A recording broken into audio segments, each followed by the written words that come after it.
పలుమార్లు పెండింగ్ చలాన్లపై ప్రభుత్వం ప్రకటిస్తున్న రాయితీలను హైకోర్టు తీవ్రంగా విమర్శించింది.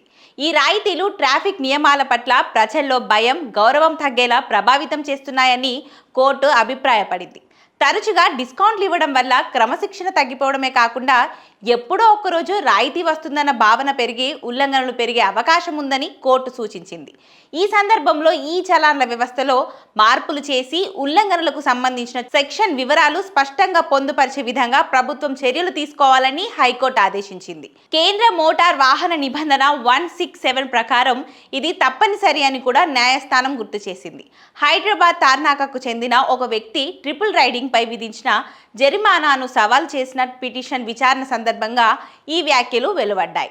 పిటిషనర్ తరపు న్యాయవాది చట్టం ప్రకారం ట్రిపుల్ రైడింగ్ జరిమానా రూపాయలు 100 నుంచి 300 మధ్య ఉండాల్సి ఉంటుందని, 2019 సవరణలను తెలంగాణ ప్రభుత్వం ఇంకా అమలు చేయకపోవడంతో పాత నిబంధనల ప్రకారమే చలానాలు జారీ చేయాలని వాదించారు. అలాగే చలానాలలో ఏ సెక్షన్ కింద ఉల్లంఘన నమోదు చేశారన్న వివరాలు లేకపోవడం చట్టానికి విరుద్ధమని పేర్కొన్నారు. దీనిపై హోంశాఖ న్యాయవాది సాంకేతిక కారణాల వల్ల ప్రస్తుత న్యాయస్థానంలో పూర్తి చట్ట వివరాలు పొందుపరచడం సాధ్యం కాకపోయినా వాటిని మెరుగుపరిచే ప్రయత్నాలు జరుగుతున్నాయని తెలిపారు.